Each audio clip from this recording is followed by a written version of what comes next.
The waiting room for this meeting. See, waiting room. We have a waiting room there? Yes, but I let everybody in. Okay. Yes, I'll keep an eye.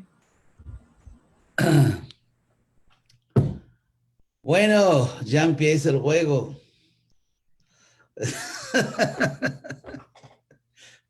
Hare Krishna a todo el mundo. Oh, Govinda Lila. Que baila, ¿verdad? Ay, Guru Maharaj. Sí, sí. Ah, Hare Krishna a todo el mundo. Hare Krishna. Bueno, bienvenido a todo el mundo al programa. Y Rodrigo, el así llamado, ¿verdad? Y, y atrás está Arjuna Shaka. Arjuna Shaka, el amigo de Arjuna.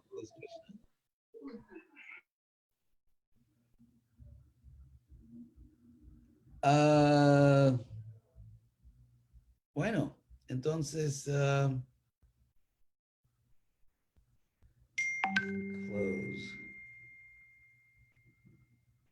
Oh, esperen un momentito porque hay una devota que llegó, está en la puerta y va a quedar en la puerta tal vez por el resto de su vida. Si no, si no le abro la puerta. Entonces, un minutito y ya vengo. Prometo venir con tal que el mundo no se acabe, ¿verdad?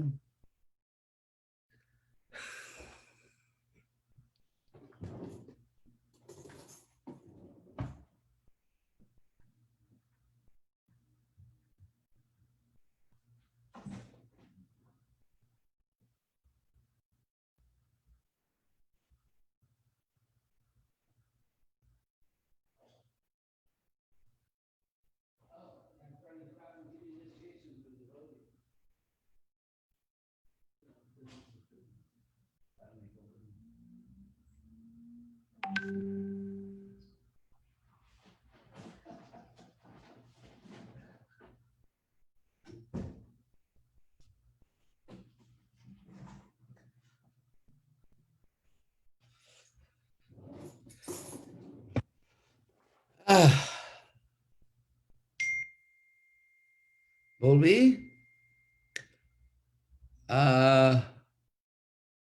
Weird people are weird and don't say. Oh, I thought the same thing actually. Okay. Entonces ya vamos a empezar. Arjuna está acá. ¿Dónde está Arjuna está acá? Hare Krishna, Gurudev. Sí. Bueno, tal vez tú puedes presentar el así llamado Rodrigo. Ok. Muy bien. Pues, Prabhu Rodrigo es... No ¿Sí? queremos ofender a sus padres que le dieron ese nombre, ¿no? Muy bien, Gurudev. Prabhu Rodrigo es un miembro de nuestra congregación aquí en Mar del Plata y es un devoto muy lindo, muy sincero, que hace mucho servicio para nuestro proyecto Hare Krishna Mar del Plata. Y desde hace ya mucho tiempo está inspirado en usted, en sus clases, en su forma de prédica. Y bueno, hoy ha tenido, ha empezado a dar sus primeros pasos y hoy ha decidido comprometerse formalmente con la misión de Srila Prabhupada y con usted. Así que estoy muy feliz por él, estoy muy agradecido por él, es un devoto con mucho servicio, muy entregado a nuestro proyecto y a nuestra prédica en Mar del Plata. Así que estoy muy agradecido por lo que usted está haciendo por él y por lo que él hace por nosotros. Gracias, Prabhu.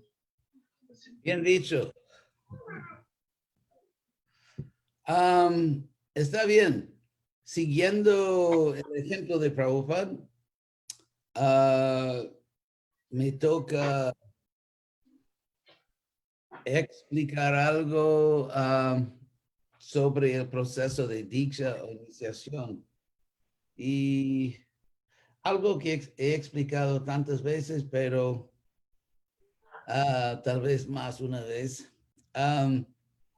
El significado de la palabra diksha. Siempre a mí me gusta empezar un análisis con el diccionario. Entonces, en el diccionario sánscrito, de sánscrito al inglés, vamos a ver lo que dice sobre diksha. La palabra diksha significa preparación o consecración para una ceremonia religiosa de emprender o aceptar observaciones o no, así principios religiosos para un propósito particular y las prácticas mismas, dedicación, iniciación. Una vez yo investigué todos los casos que ocurre la palabra diksha en el Srimad Bhagavatam. Y lo que vi es muy interesante. En el Bhagavatam, la palabra diksha, que traducimos iniciación, se refiere a una preparación o consacración. Eso es español, ¿verdad? Consacración.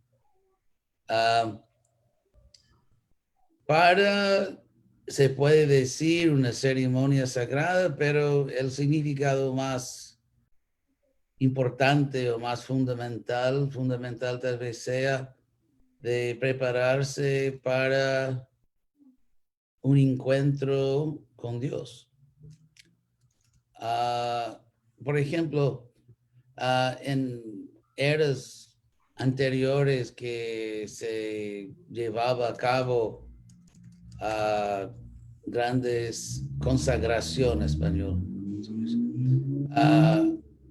Se llevaba a cabo grandes ceremonias de fuego y se entendía que Vishnu o Dios está presente en ese fuego, en ese proceso y muchas veces en el Bhagavatam el Señor mismo aparece en la ceremonia de fuego, en el gran sacrificio y Vishnu mismo aparece.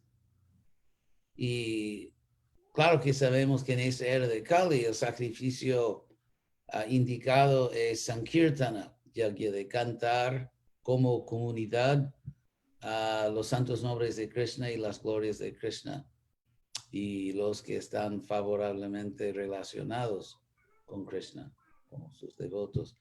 Entonces, si uno va a un encuentro con el más sagrado, que es Dios mismo, se supone que uno por lo menos toma un baño. Uno se baña, uno se pone ropa limpia. Y así, porque, o sea, mismo desde el punto de vista de sentido común, por ejemplo, hoy en día el mundo está re loco, pero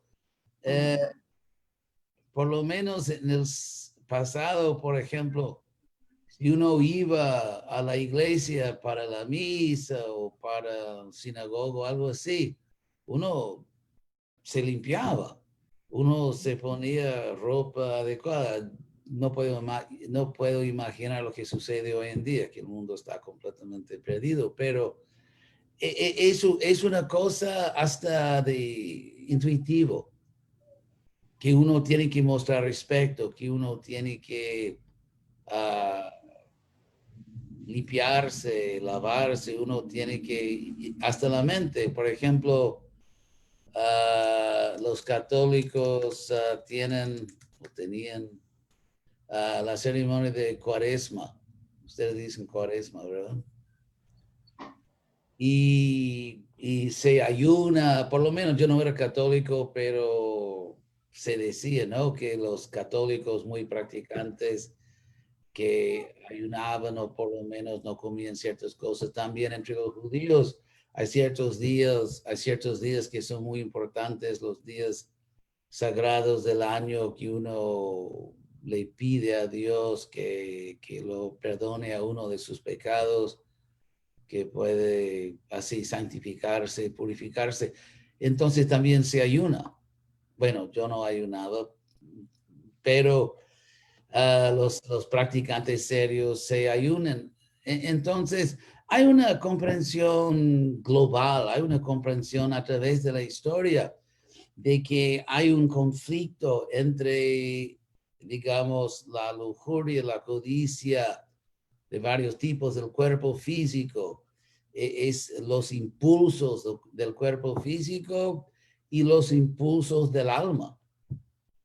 Los impulsos del alma, o sea, el deseo de realizarse, de conocerse como un ser eterno y así de llegar a un estado digno de un encuentro con Dios. Y así todo ese concepto de prepararse para un encuentro sagrado, eso es la esencia del significado de la palabra Diksha.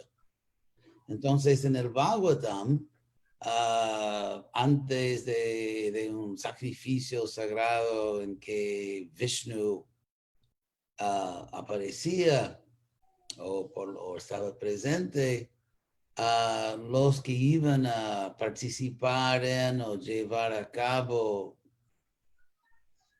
la ceremonia sagrada se preparaban para poder estar en un estado de conciencia apropiado y limpio. Y entonces Diksha, eso era Diksha. Y eso, por ejemplo, involucraba normalmente ayunos o otras austeridades o cantar mantras, varios procesos que tenían como objetivo elevar el nivel de conciencia para poder tener un encuentro apropiado y exitoso con el Ser Supremo. Ahora con el, ¿cómo se dice en español? El advenio, creo que se dice.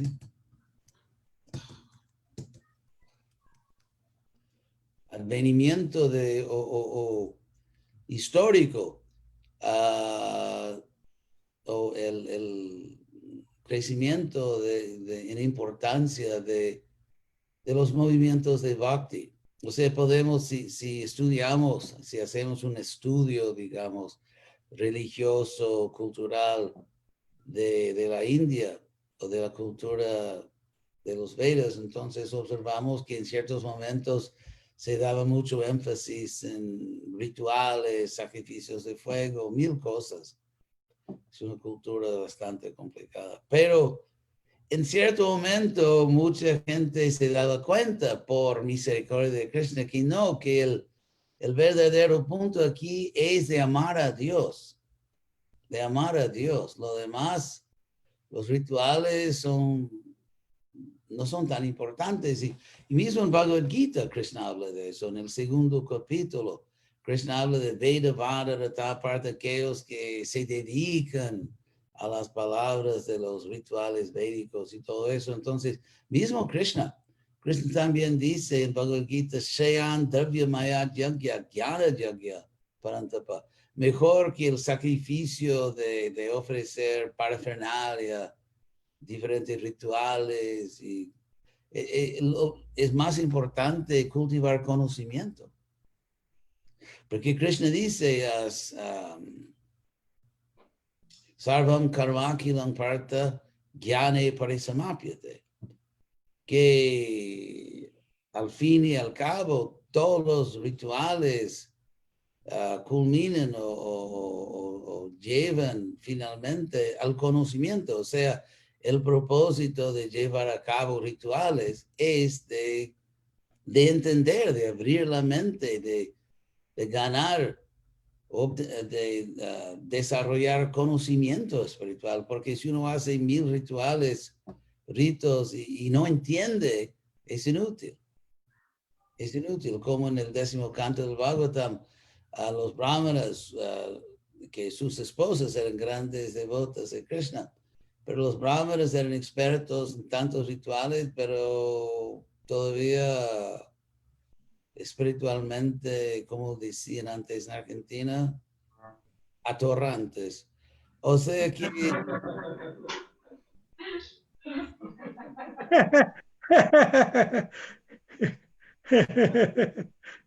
o sea que no entendían el punto. Y Krishna dice que 4 tipos de personas se acercan a mí, pero el mejor, la más importante entre ellas, esas personas, es la persona que tiene conocimiento. Entonces, a través de Bhagavad Gita, Krishna enfatiza mucho que el propósito es de entender, no rituales por hacer rituales, sino conocimiento. Y así, Diksha, se otorga Diksha o iniciación cuando se ha concluido o verificado lo más que se puede en este mundo, de que un candidato realmente entiende. Y claro que hay una relación íntima, necesaria entre la comprensión y la práctica. Krishna dice en Bhagavad Gita, por ejemplo, el 5º capítulo, que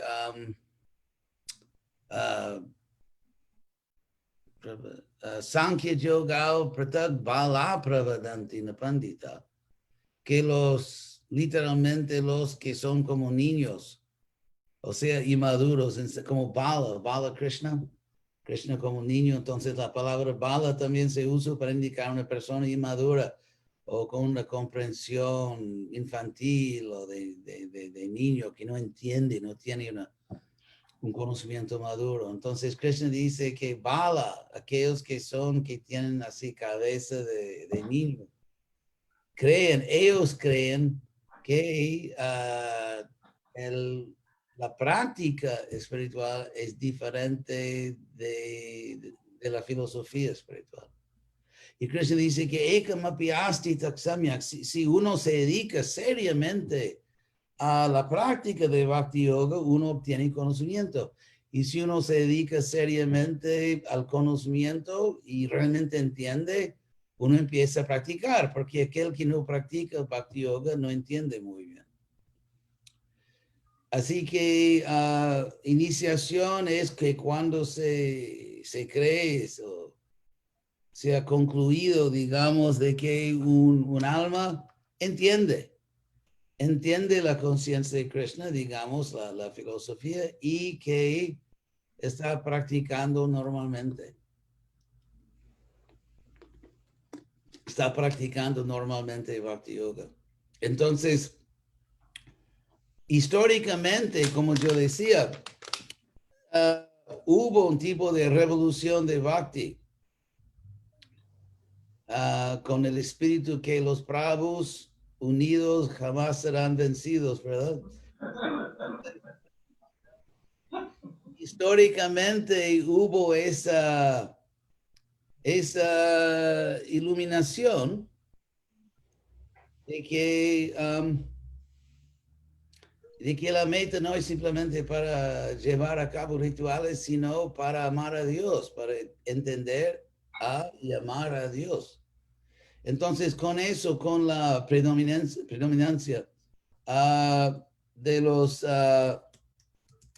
mi español, predominio, con el predominio así histórico, con el predominio histórico de los movimientos de Bhakti, se reinterpretó o más bien se entendió mejor que Diksha significa no solamente prepararse para un ritual que dura por, no sé, 2 días, una semana, lo que sea, sino que el verdadero encuentro con Dios no es solamente en el contexto de un sacrificio de fuego, sino que es el encuentro final y supremo de volver a Krishna y de obtener ¿cómo se dice? Visa de permanencia en el mundo espiritual.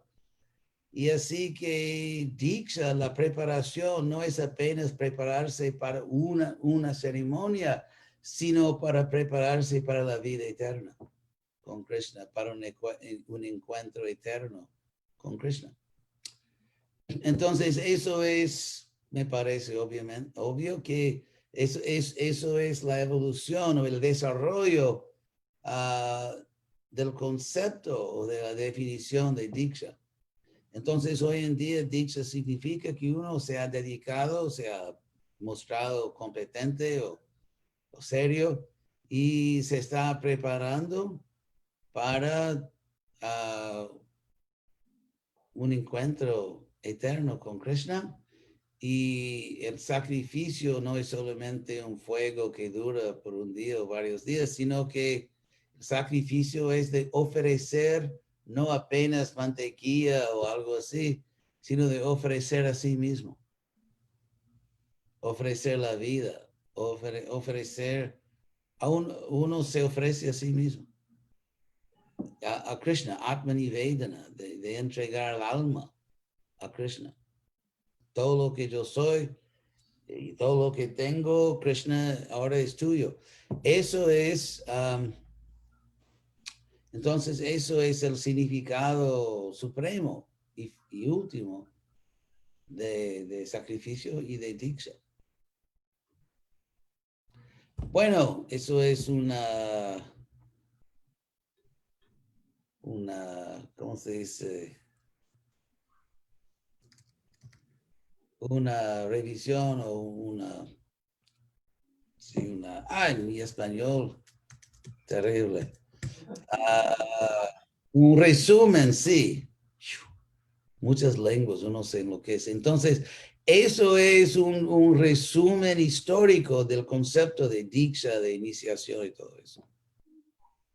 Ahora, cualquier pregunta.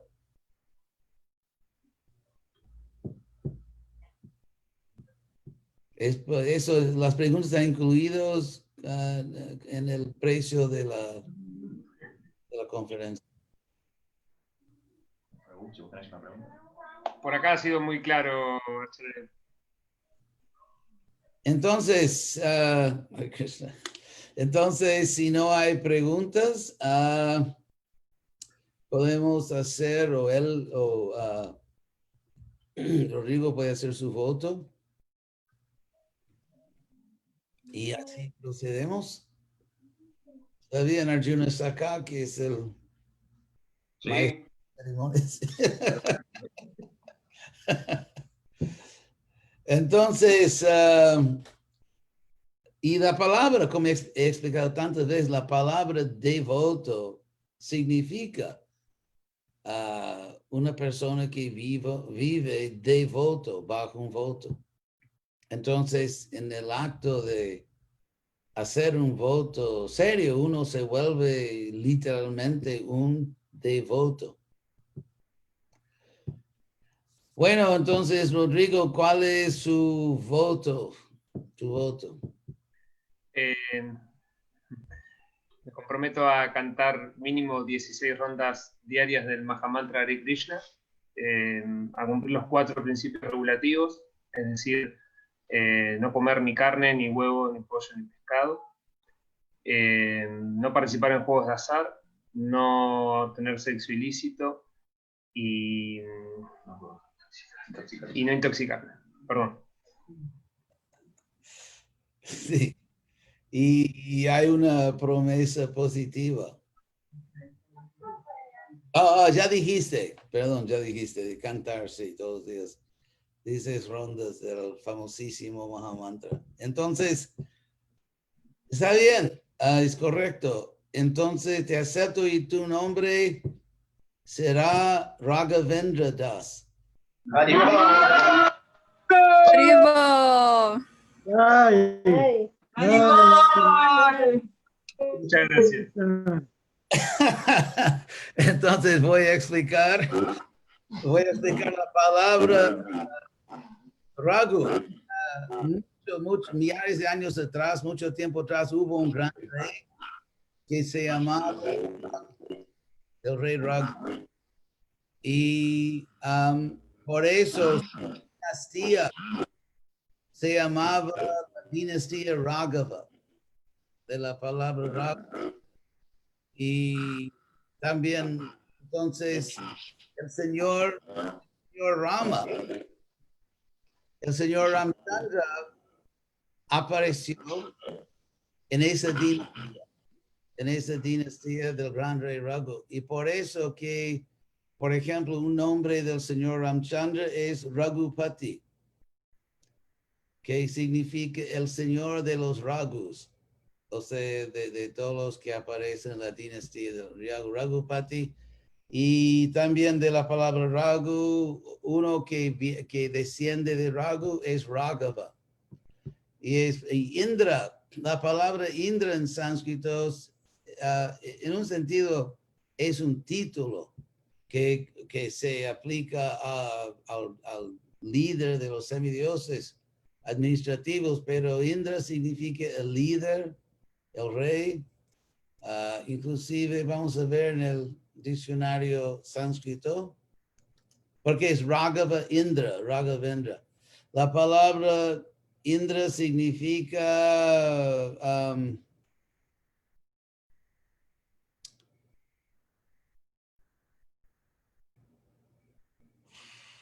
el mejor, el excelente, el primero, el jefe, así. Entonces, Raghavendra significa el mejor de los Raghavas, el más excelente, el primero, el jefe, todo eso. El líder de los que descienden del gran rey Raghu. Raghavendra.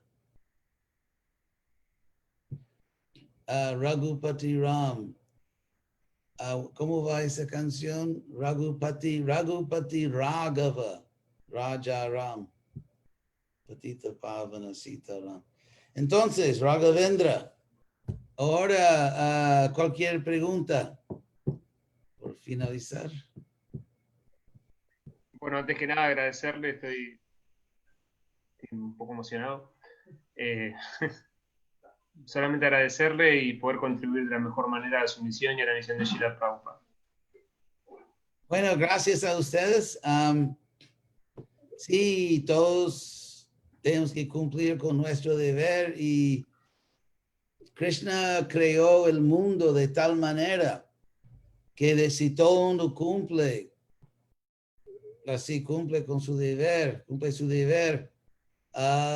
todos podemos vivir en paz, ayudarnos mutuamente y todo el mundo será feliz, así como en el tráfico, en las carreteras, que en Brasil siempre en las carreteras hay una placa que dice que, bueno, en español sería quien obedece la, ¿se dice en español señalización? Señalización. ¿Ah? Señalización. Y señalización. Quien obedece la señalización evita accidentes. Entonces, el universo vino señalizado. Y por eso hay, por ejemplo, indicaciones en la vida que despacio, o aquí no se puede pasar, o a la izquierda o a la derecha. Entonces, los principios de Bhakti Yoga, las reglas, simplemente significan que el universo es señalizado. Y el propósito es que tú llegues a tu destino seguro, como se dice, entero y sin problemas. No hay reglas sino reglas solo por dar una regla. Las reglas, en un sentido, no son reglas, es una ciencia que nos indica cómo andar bien, seguro, feliz y llegar a nuestro destino sin accidentes, sin ningún problema. Las reglas solo existen por eso. Porque como el filósofo político muy famoso John Locke, es inglés, pero es muy famoso, es uno de los primeros y mejores filósofos políticos que dijo que, y también el francés Rousseau, Jean-Jacques Rousseau, la idea es de que el estado original y natural de todo mundo es la libertad. Nuestro estado original como almas es que somos seres libres. Y siempre y cuando se manda o se impone una regla, hay que justificar esa limitación de la libertad natural del alma. Así que, por ejemplo, si eso es el caso con un gobierno, con un gurú. Y así, por ejemplo, si uno tiene un niño y uno lleva al niño al médico, uno mismo va al médico y uno está enfermo, el niño está enfermo y el médico dice que tienes que hacer ciertas cosas o no puedes comer ciertas cosas o tienes que tomar esa medicina.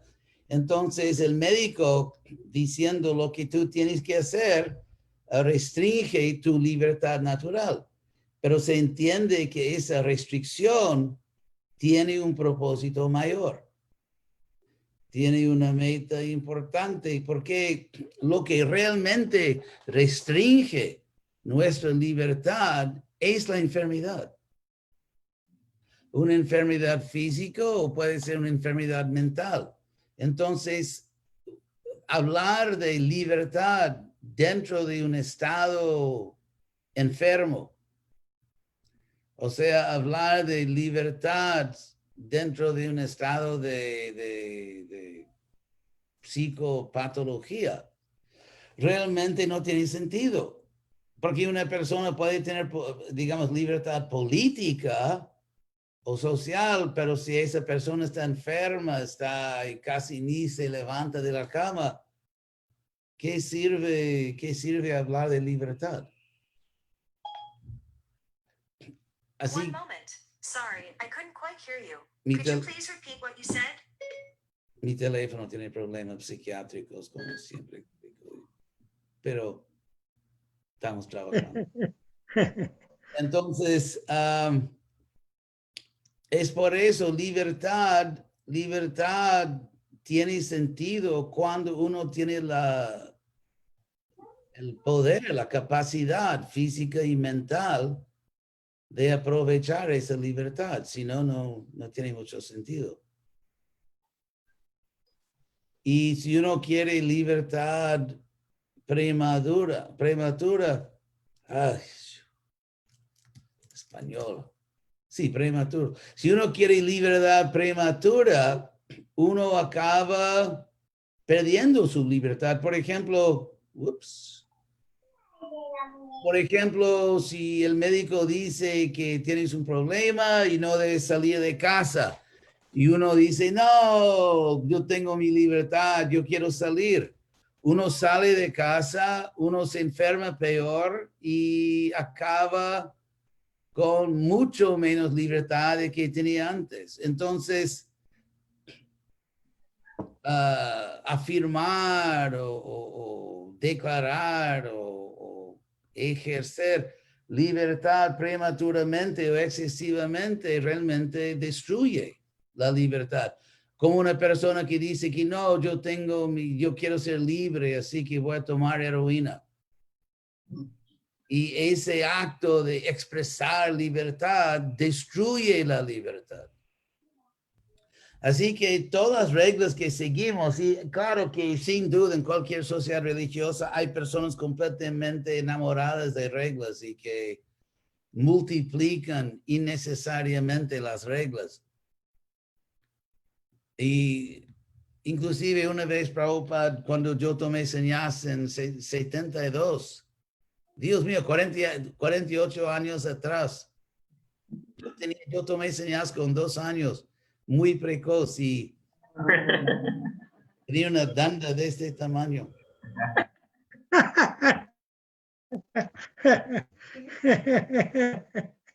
Y empecé mi carrera de prédica gateando. No, pero hace mucho tiempo, cuando tomé señales en 72, y le escribí a Prabhupada diciendo que mi intención era de viajar en los Estados Unidos y Canadá y predicar en las universidades. Y Prabhupada me respondió que muy bueno, pero no presentes la conciencia de Krishna como reglas y regulaciones, sino que es la filosofía más sublime. Así que si hay una regla que restringe la libertad natural del alma, eso se tiene que justificar. Y afortunadamente en conciencia de Krishna se puede justificar racionalmente. Así como, por ejemplo, si tú estás manejando un carro en tráfico y hay semáforos y luz roja, ¿verdad? Que eso puede ser muy frustrante. A veces hay ciertos contextos en que una luz roja es infernal. Pero es así, por ejemplo, uno tiene que parar en la luz roja.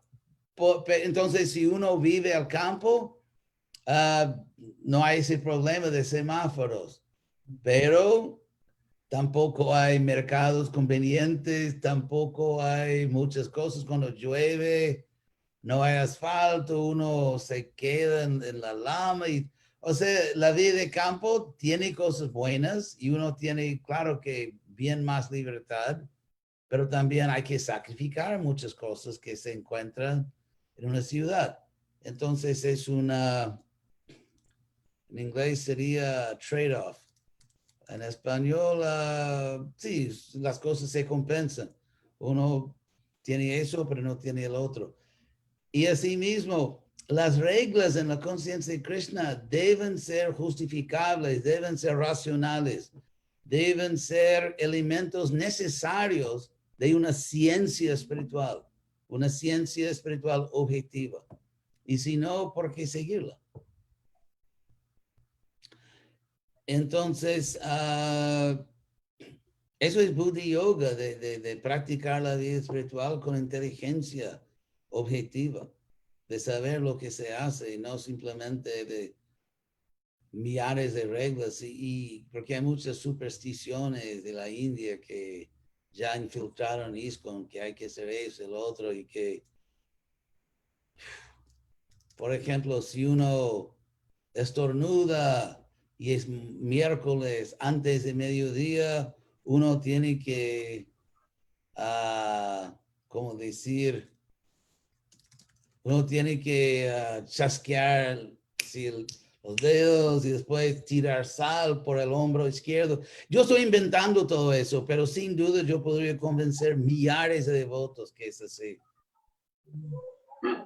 Yo acabo de inventar una cosa que a mí me parece absurda, pero sin duda muchos devotos dirán, gracias, yo no sabía. Entonces,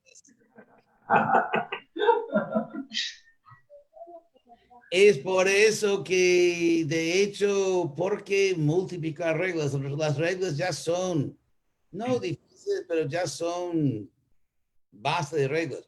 O sea que seguimos los 4 principios, cantamos 16 rondas, no comemos comida mal cocinada y tampoco otras cosas, pero ya, o sea, tenemos reglas básicas que seguimos y hay personas devotos que tienen millares de reglas, entonces mejor quedar con las reglas importantes. Bueno, eso es. Entonces, gracias a Raghavendra, que antes, en una vida anterior, era Rodrigo, pero no se lo diga a su familia. Entonces, bueno, gracias a todos y Hare Krishna. Hare Krishna. Gracias, Gurudev. Muchas gracias, Gurudev. Hare Krishna. Muchas gracias.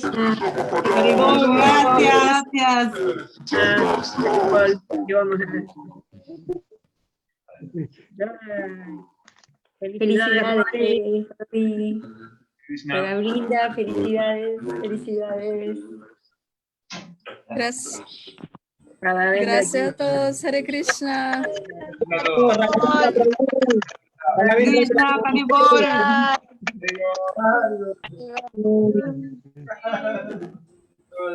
Haribol. Krishna.